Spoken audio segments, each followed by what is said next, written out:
15 सितंबर साल 1900 कुछ Greek diverse Greece के नजदीकी एंटिकेथेरा नाम के आइलैंड के तट पर डुबकियां लगा रहे थे और तभी उन्हें अचानक से एक डूबा हुआ जहाज मिला। इस 2000 साल पुराने डूबे हुए जहाज में छुपा हुआ था एक खजाना जो भरा हुआ था हीरे जवाहरात और मूर्तियों से। इसी खोए हुए खजाने में एक बहुत ही खास चीज छुपी हुई थी, एक ऐसी चीज जो कई दशकों तक साइंटिस्ट की नींदें गंवाने वाली थी।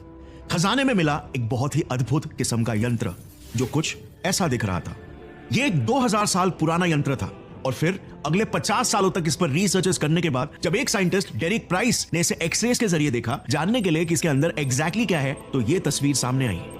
वो हैरान हो गए ये देखकर कि कोई साधारण सा डिवाइस बिल्कुल नहीं था, बल्कि ये एक ऐसा आधुनिक यंत्र था जिसमें एटलीस्ट 37 इंटरलॉकिंग गियर्स थे, ब्रॉन्ज के बने हुए, और कुछ के दांत तो 1 मिलीमीटर से भी छोटे थे। ये इतने कोऑर्डिनेट तरीके से काम करते थे जो टेक्नोलॉजी आज से 2000 साल पहले हो पाना ऑलमोस्ट इम्पॉसिबल था। ये यंत्र एक एस्ट्रोनॉमिकल डिवाइस था जो सोलर और लूनर इक्लिप्सेस, चांद के फेजेस, प्लैनेट्स और स्टार्स के पोजीशंस को कैलकुलेट करके भविष्य में उनका पोजीशन कहां पर रहेगा और कौन कौन सी घटनाएं घटेगी उसे प्रेडिक्ट किया करता था। इस आधुनिक यंत्र को फिर नाम दिया गया the Antikythera mechanism, the oldest computer to ever exist on earth. अब क्या आपने सोचा कि इसे कंप्यूटर आखिर क्यों बुलाया गया?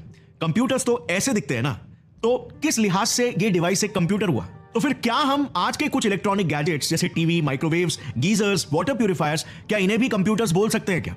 वेल, इसके लिए ना एकदम शॉर्ट में ABCD से समझते हैं कि कंप्यूटर ही आखिर क्या होता है इन द फर्स्ट प्लेस। देखो, एकदम सिंपल भाषा में कंप्यूटर का मतलब होता है कोई भी यंत्र जो कंप्यूट करे, यानी कि कैलकुलेट करे और सही आउटकम को प्रेडिक्ट करे, और इसी वजह से एक सिंपल सा कैलकुलेटर भी एक कंप्यूटर होता है। एंटिकेथेरा मैकेनिज्म भी उस समय ब्रह्मांड के सिद्धांतों को मैथ्स के नंबर्स के जरिए मशीन्स के मूवमेंट में कोडिफाई कर रहा था, ठीक जिस तरह आज के मॉडर्न कंप्यूटर्स IT और इलेक्ट्रॉनिक्स के सिद्धांतों को एल्गोरिदम्स के जरिए ऑपरेशंस में कोडिफाई करते हैं।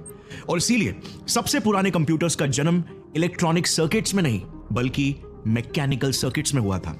और कई साइंटिस्टों के अनुसार एंटिकेथेरा मैकेनिज्म की तरह इतनी आधुनिक टेक्नोलॉजी हमारे पास अगले 1400 सालों तक नहीं आई थी।